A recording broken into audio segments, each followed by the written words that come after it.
Adam Sandler is one of the most successful artists of our time. He made his first appearance in the most popular and beloved sitcom of its time, captured the hearts of millions once a week for 5 years, and has been dominating the box office ever since. Still, not everyone has found themselves smitten with the Sandman. Over the years, he's been given a hard time by critics and audiences alike, and this vocal group of Sandler scrappers has had a few choice words for him. And Adam Sandler has a problem, and that is, he's not an attractive screen presence. No, he might have a future as a villain or as a fall guy or the butt of a joke, but as the protagonist, his problem is that he recreates the fingernails on the blackboard syndrome. Kind you can't stand him. Yeah, he's obnoxious. My problem is that Murray's Fool made me laugh. Adam Sandler's made me wince and want to leave the theater. Am I getting older, or do I have taste? I think I have taste. Billy Madison is pretty lame. You only have one well-known Hanukkah movie. And sadly, it's brought to you by Beelzebub's foreskin himself, Adam Sandler. We eat the pig and then together we burn! Burn! Burn! Burn! It almost seems fashionable to dismiss Sandler's great talent, as if lowbrow humor is somehow enough to negate the depth and creative value of his work. Our purpose here is not to be fashionable, but to tell the truth. No, Adam Sandler didn't suddenly become a good actor during the production of Uncut Gems, or even Punch Drunk Love. And no, he does not play the same character in every movie. For being such a large part of popular culture, Adam Sandler's movies are so often misunderstood. Welcome to Zoodle Zoom-Ins. Today we will take you far deeper than the perceived shallowness of Billy Madison and explore the genesis of the Sandlerverse, as it's formerly known. To fully grasp the significance of this movie, here's a little context on our main man. From the moment he hit the stage as a humble stand-up comedian at just 17, the Sandman quickly proved himself to the world, bringing joy to many with his great comedic wit. He made his first televised appearance on The Cosby Show, and just a few years later, Sandler found himself writing and starring in Saturday Night Live. This is a show that's been on the air since the 70s, putting wind in the sails of several beloved household names, like Bill Murray, David Spade, and Mike Myers, just to name a few. That's only a small fraction of the various talented individuals involved with that show. Needless to say, it's a pretty big deal. Things were looking great for the Sandman.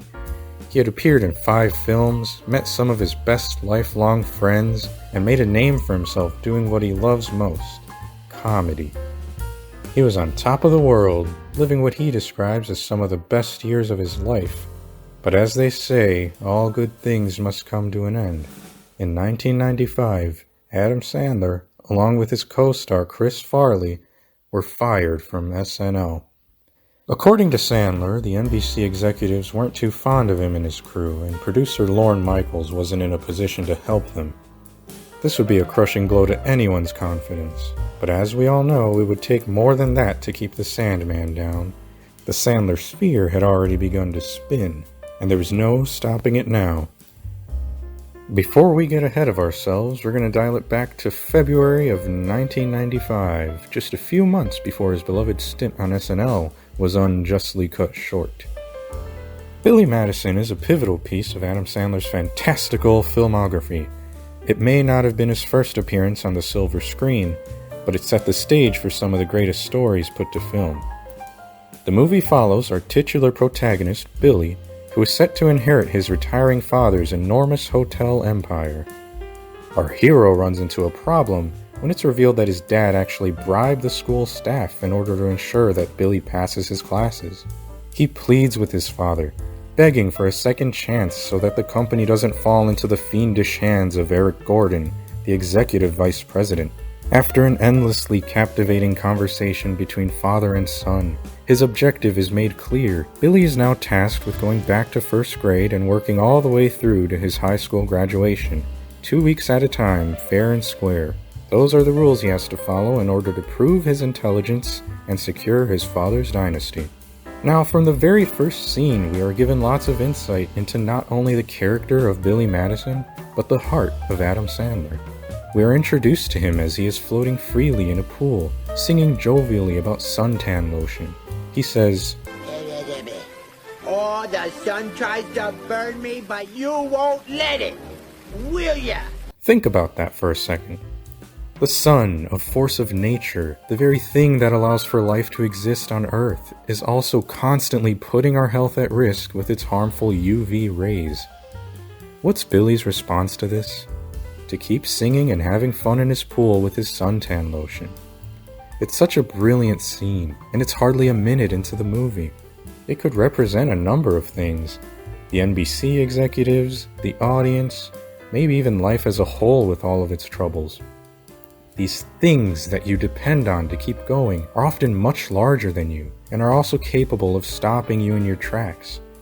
When faced with these circumstances, the Sandman doesn't stop smiling and laughing.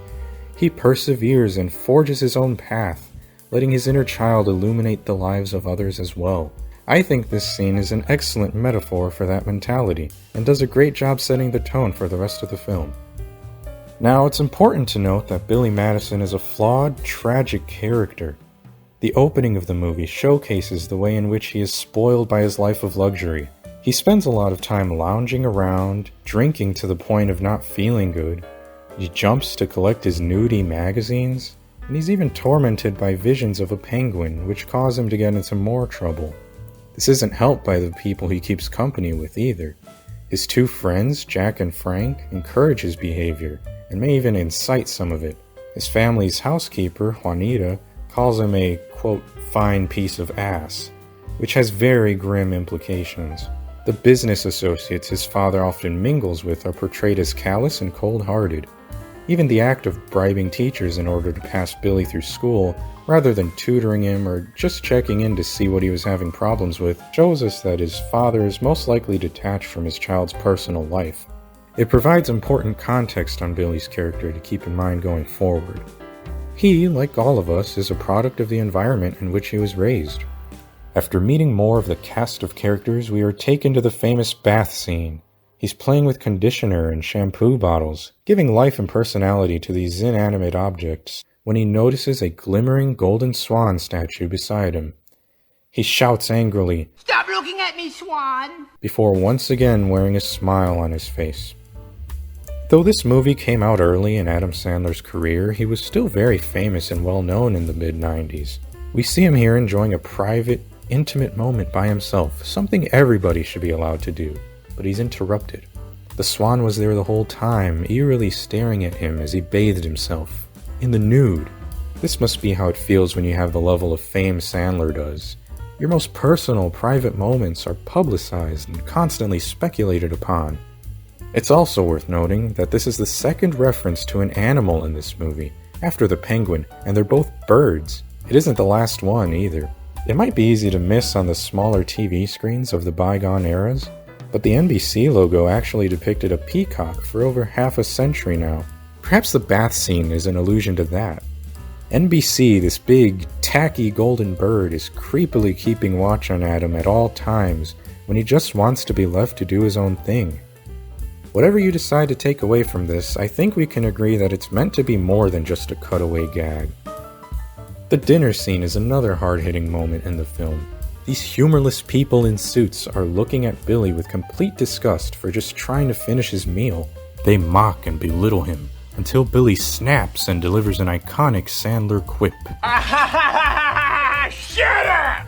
I believe this is to not only reference the NBC showrunners, but also the many critics that put themselves above Sandler's works and dismiss him entirely as an artist and comedian. The character of Eric is the most prominent example of this, a businessman who cares solely about winning and making money, and will do anything to achieve that goal. This is further emphasized when he takes steroids to compete in the race, and fails to answer the questions about business ethics in the film's thrilling conclusion. So we have Billy sitting at the table with them, dressed in a cap and t-shirt, interrupting them with gibberish, and biting people's hands. They later meet without Billy and discuss the ways in which he is too incapable and immature to inherit the company. I don't think this is a reach at all to say that this is likely how Adam Sandler felt he was viewed during his time at SNL, and what ultimately led to him being let go. Billy is demoralized after being scolded in front of everyone, and only finds comfort and joy in the presence of his friends, one of which is also played by Norm Macdonald, his real-life friend and fellow SNL star. It's with them we see Billy picking himself up, laughing, and enjoying the little things again, like racing pickle slices and lighting dog shit on fire. Just like in real life, he kept his friends very close after losing his job at SNL. Later, we see Billy's father talking to his son sorrowfully, claiming that he has failed him and allowed him to live this life of excess. Billy is again constantly insulted and told that his achievements are all lies. Graduating high school, being on the honor roll, and even his victory at the spelling bee. Billy symbolically runs up a large winding staircase to catch up to his father, with Eric at the bottom, silently glaring.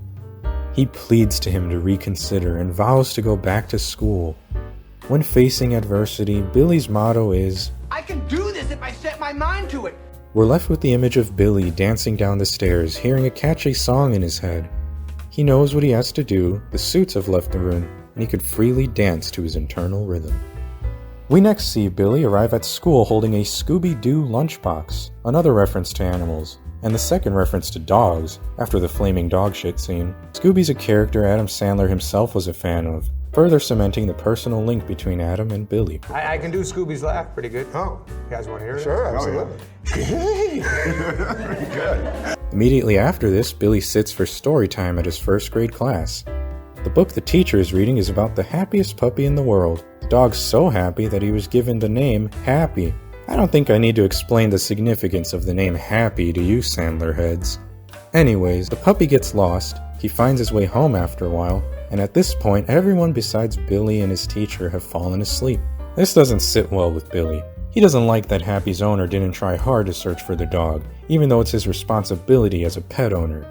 This is an important scene, not only because it comes up again later, but also because it gives us more insight into the character of the Sandman himself. I think the fact that his gut reaction is to speak out against the neglectful owner who didn't try his best to look out for his beloved pet speaks volumes as to how Sandler treats others.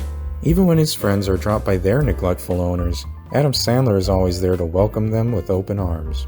He's been cited by many people as a really great friend and a stand-up guy in general, and he's given lots of opportunities to those he's close with.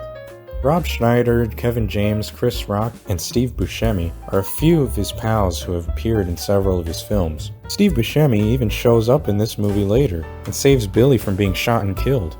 We already saw Norm as Frank, Chris Farley's the bus driver, and that's just what we see on screen.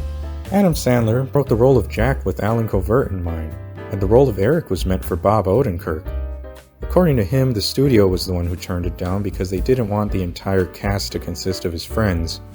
It's clear that to Adam Sandler, friendship is what puts the happy in Happy Madison Productions. Next, let's look at the dodgeball scene. As soon as Billy steps outside, he is hit in the face with a ball and told he is out. Billy leaves without a word. When his teacher hears what happened, she tells him, well, that just means you stay off to the side until a new game starts. Billy emerges from the classroom and destroys the kids at dodgeball, a scene he clearly put his heart and soul into. It's our first movie that we were doing and we had some control of, and we wrote that movie. Billy Madison is the dodgeball scene. I'm hitting all these first graders really hard with a dodgeball, and so we go to shoot it. I hit some kid pretty hard, and he gets upset and he starts crying. Getting the scene right was clearly a priority to him, perhaps because it's an analogy to Adam being kicked out by others, only to excel in ways they can't possibly compete with. A while after defending the game Donkey Kong, a subtle foreshadowing to his role in Pixels, Grab onto my mighty hammer. we see Billy drawing a blue duck. The teacher questions him and he explains that he's never seen a blue duck before, and so he drew one simply because he wanted to.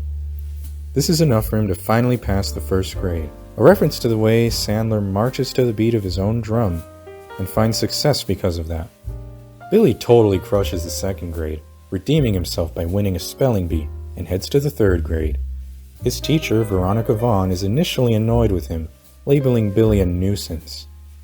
At least, that's what she says in front of the class. Over the course of the movie, she'll realize she's more fond of him than she thought.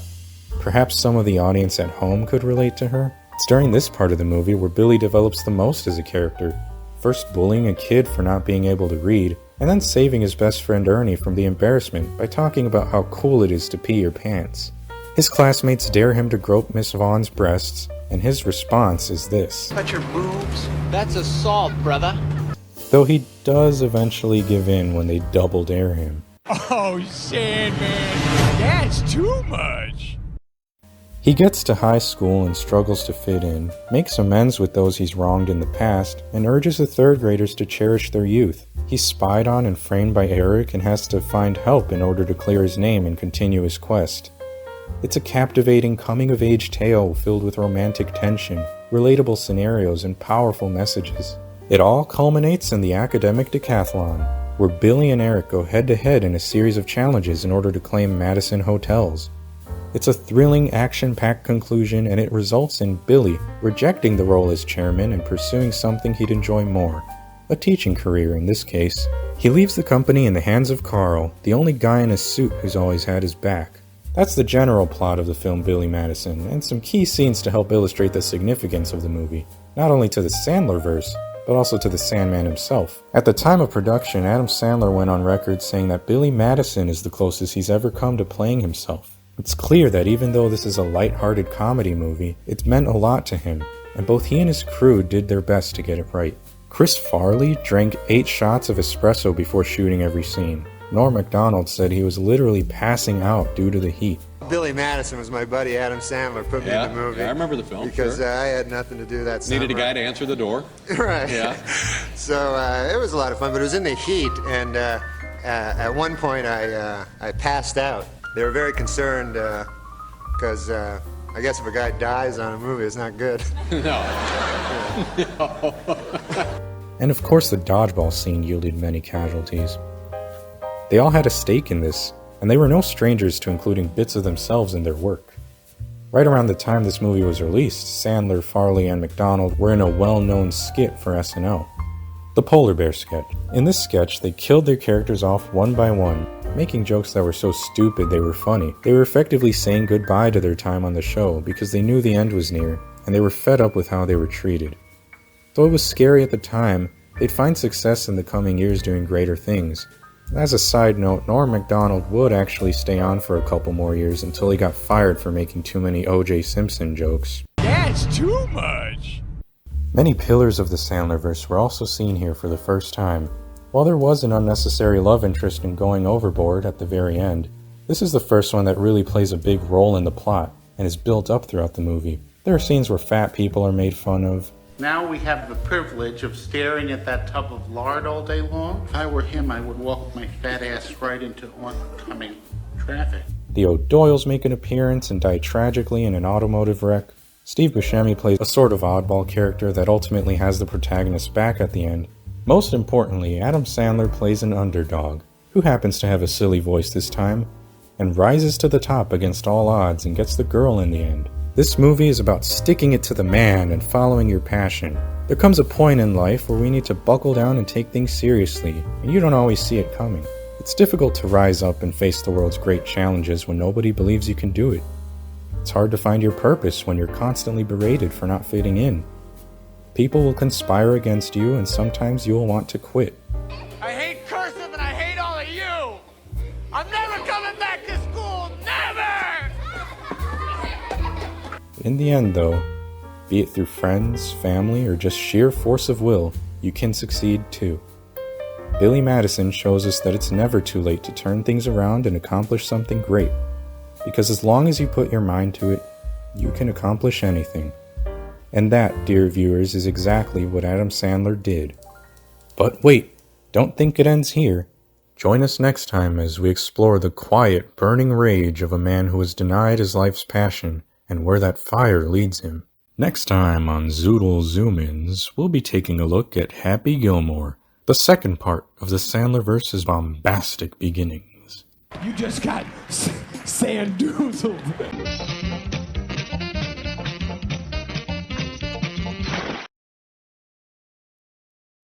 Except that the puppy was a dog. But the industry, my friends, that was a revolution.